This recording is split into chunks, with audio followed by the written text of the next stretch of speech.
I had my way about it, they'd all be sent back to Russia or some other unpleasant place. Robert Taylor, born Spangler Arlington Brew on August 5, 1911, in Philadelphia, Nebraska, was destined for a life that few could ever imagine. From a young age, he exhibited talent and determination that set him apart from his peers. His father, Spangler Andrew Brew, originally a grain farmer, eventually became a doctor to care for his ailing wife, showing the family's resilience and adaptability. Growing up in Beatrice, Nebraska, Robert developed both a love for sports and a passion for music. As a teenager, he excelled in track and field while also mastering the cello, performing in his high school orchestra. His dual interests in athletics and the arts revealed a well-rounded character, someone who was disciplined yet creative, both qualities that would serve him well in his future career. By 1929, Robert had enrolled at Don College in Crete, Nebraska, where his fascination with music and theater grew even stronger. He became involved with the college's drama group, the D Players, and performed in several plays, including Helena Boys, showcasing his early ability to command an audience.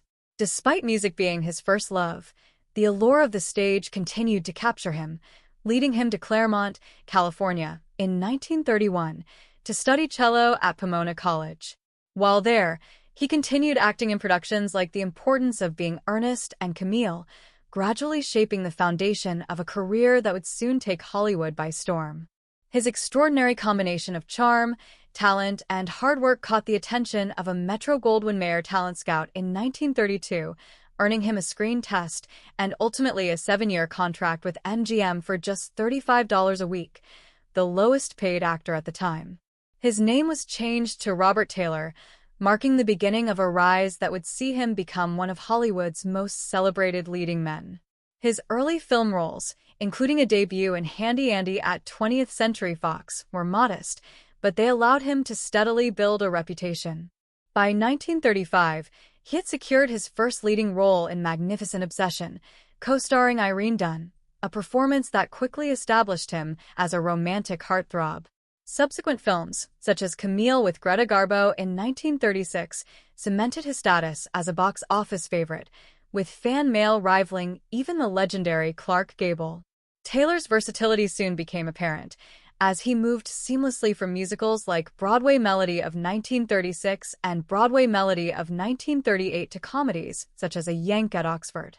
By the early 1940s, he had begun exploring darker and more complex roles, including playing the infamous outlaw Billy the Kid in 1941 and a ruthless gangster in Johnny Eager alongside Lana Turner in 1942.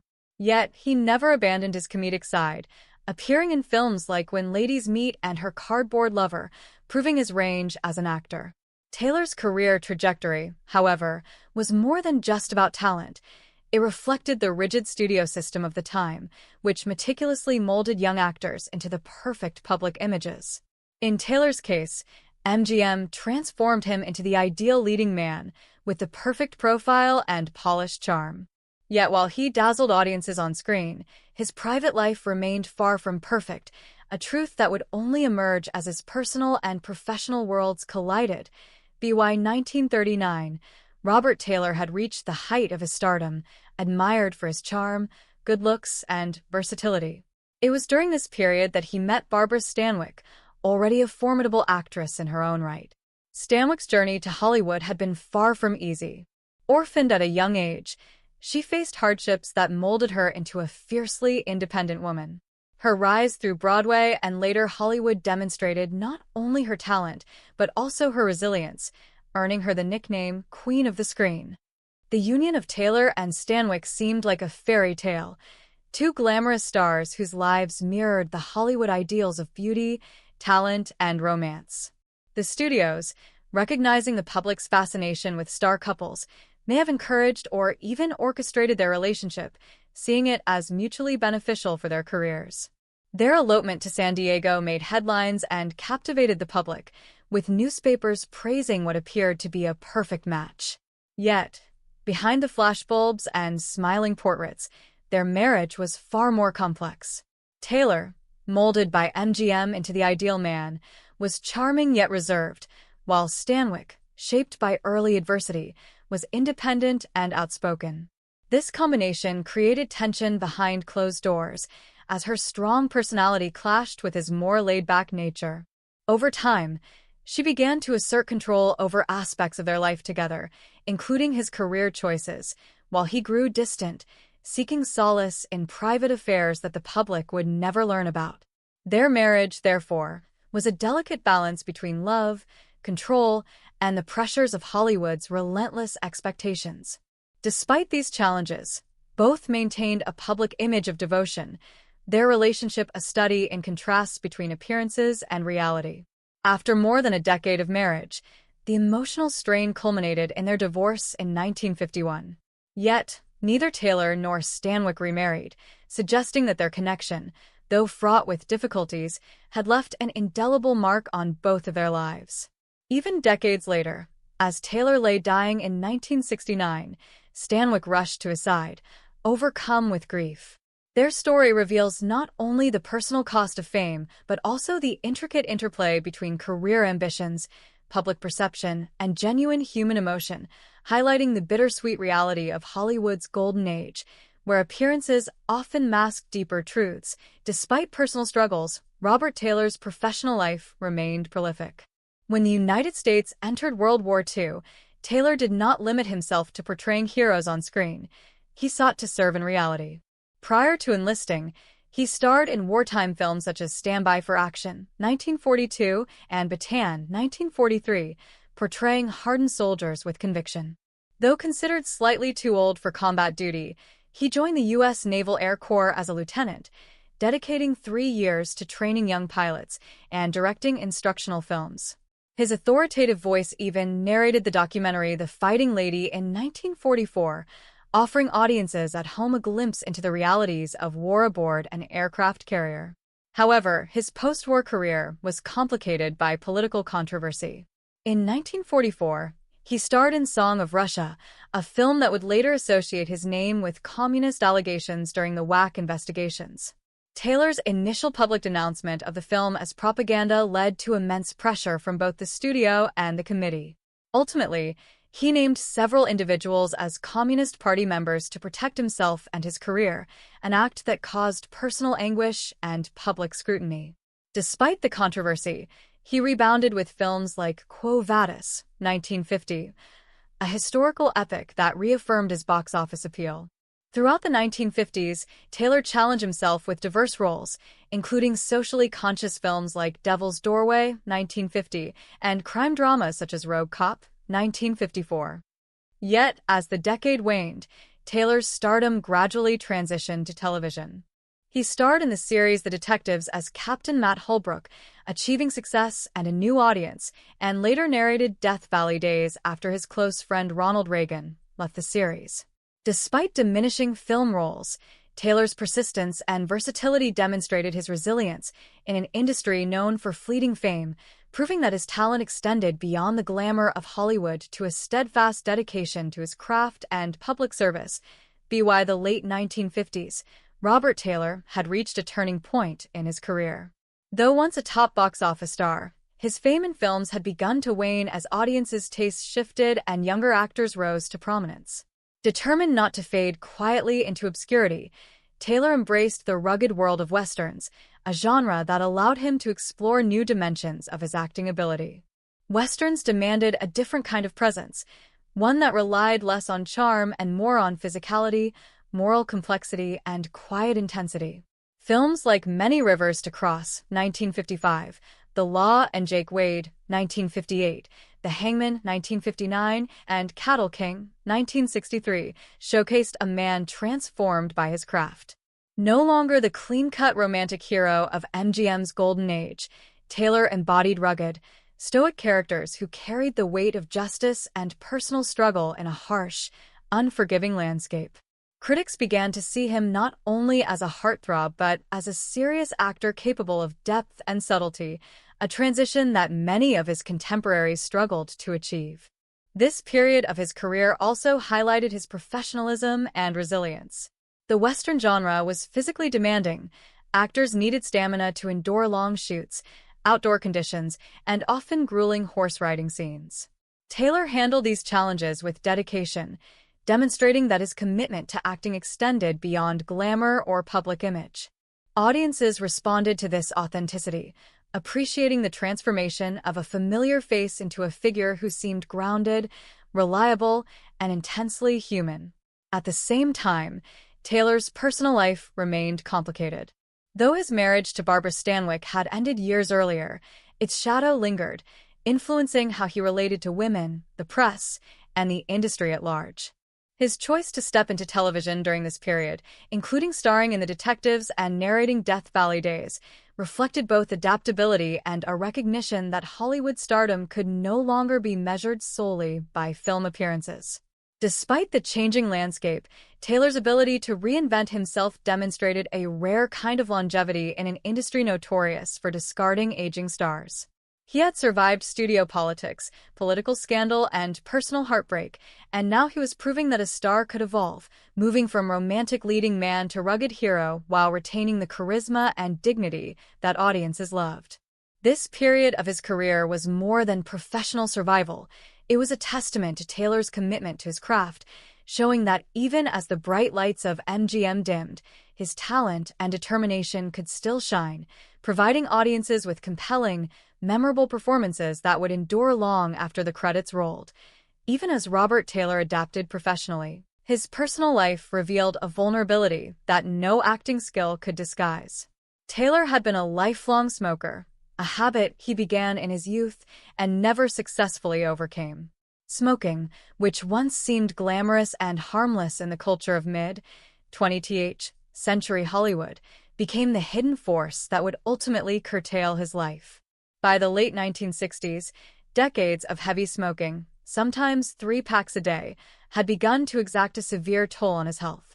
What began as treatment for fungal infection in 1968 soon revealed a far more serious problem: advanced lung cancer.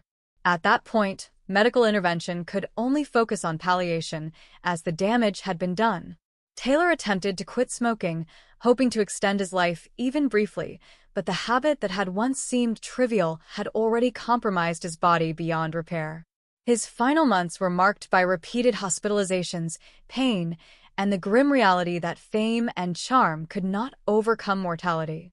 On June 8, 1969, at the age of 57, Taylor passed away at St. John's Health Center in Santa Monica, leaving behind a legacy of remarkable films and a personal story that was both inspiring and cautionary. Hollywood mourned as his friends, colleagues, and fans attended memorial services, remembering the man who had brought so much charisma and energy to the screen. Among those present was Barbara Stanwyck, his former wife, who was reportedly overwhelmed with grief at seeing him for the last time. The image of Taylor, once the golden boy of Hollywood, cut down by a preventable habit, serves as a poignant reminder that even legends are human. Beyond the glamour and excitement, his story carries lessons about the consequences of lifestyle choices, the pressures of fame, and the fragility of life, showing that personal struggles often run parallel to public success. Taylor's death also marked the end of an era. He had been a link to the golden age of Hollywood, a bridge between romantic leading men of the 1930s and the evolving film industry of the 1960s.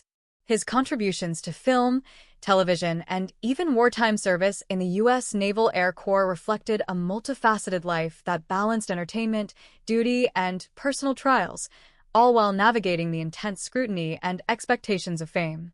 Yet, despite professional accomplishments and public admiration, his personal story, especially his health struggles and his complicated relationships, underscores the humanity behind the legend, reminding audiences that behind every star lies a person shaped by choices, circumstances, and love, whose victories and tragedies resonate long after the cameras stop rolling. Barbara Stanwyck, often remembered for her fierce independence and commanding on-screen presence, carried the memory of Robert Taylor throughout her life. The daughter of a troubled childhood, having lost both parents at a young age and survived an abusive first marriage, Stanwyck emerged as a woman of remarkable strength. Her marriage to Taylor, though ending in 1951 after years of emotional strain and Taylor's infidelity, left a lasting impression.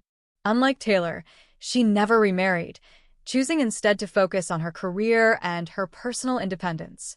Yet those close to her noted that she carried a private, enduring love for Taylor, symbolized by a gold cigarette case engraved with her image that she kept for decades. Stanwyck's devotion and quiet remembrance suggest that their bond transcended the public drama of Hollywood, representing a personal and private connection that survived even after divorce.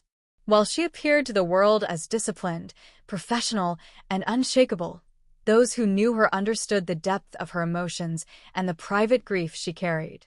Her story reflects not only the challenges faced by women in Hollywood's studio system, but also the complex dynamics of love and personal sacrifice behind the glamour. Through Stanwyck, we see that fame did not shield her from heartbreak, nor did it diminish the depth of her character. She remained loyal to the memory of Taylor, embodying a love that was complicated, enduring, and quietly heroic, a testament to the human capacity for loyalty and devotion even in the face of public scrutiny and personal loss. As the 1950s drew to a close, Robert Taylor faced the reality that his once dominant film career was losing its momentum.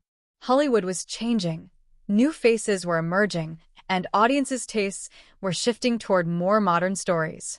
Rather than fading into obscurity, Taylor embraced television, an emerging medium that offered him new opportunities to connect with viewers.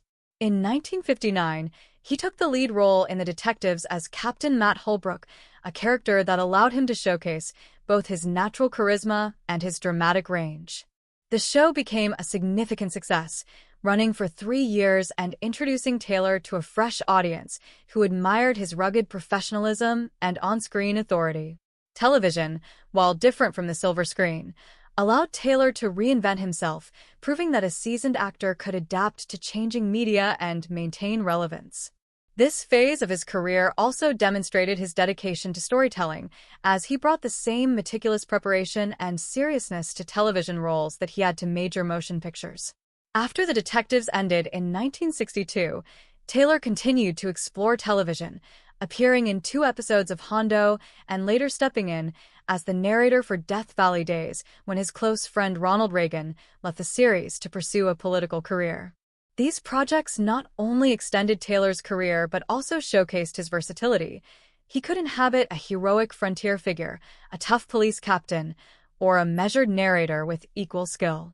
Yet, even as he adapted professionally, Taylor remained caught in the tension between public perception and private reality. The studios, and indeed the audience, still associated him with his handsome, charismatic image from earlier decades, and any attempt to break from this mold required careful navigation. At the same time, personal challenges continued to shape his life, most notably his struggles with health and the lingering effects of his tumultuous marriage to Barbara Stanwyck. Through television, Taylor demonstrated a resilience that few actors could emulate, balancing the demands of fame with the personal challenges that came with it. In many ways, this period of his career symbolized the evolution of Hollywood itself, moving from the glamour and rigid studio control of the 1930s and 1940s toward the more varied, independent, and unpredictable media landscape of the 1960s. Taylor's success in television is a testament to his professionalism, adaptability, and enduring connection with audiences who continue to admire his presence, both as an actor and as a man navigating the changing tides of fame. Despite his continued success, Robert Taylor's personal life and health were increasingly under strain. Decades of heavy smoking, a habit he had begun in his youth and never fully conquered, had taken a severe toll on his body. By 1968, what started as treatment for a minor health issue revealed the harsh reality: advanced lung cancer. Doctors quickly realized that the disease had progressed too far for any cure, leaving Taylor only with palliative care. For a man who had embodied energy, strength, and vitality on screen for over 3 decades, the news was devastating. His final months were a period of suffering, marked by repeated hospitalizations, physical pain, and the stark confrontation with mortality. Despite these struggles, Taylor remained remarkably composed, facing the inevitability of his condition with dignity, reflecting the poise he had cultivated both in life and in his performances. His death on June 8, 1969, at St. John's Health Center in Santa Monica at just 57 years old sent ripples of grief throughout Hollywood and the world of cinema. Friends, colleagues, and fans mourned the loss of a star whose presence had defined an era. Among those deeply affected was Barbara Stanwyck, who, despite their divorce nearly 2 decades earlier, rushed to his side during his final moments. Witnesses reported that she was overcome with grief, fainting from the weight of her emotions, a powerful testament to the enduring bond that had existed between them. Taylor's death serves not only as a personal tragedy, but also as a cautionary tale about the consequences of long-term habits.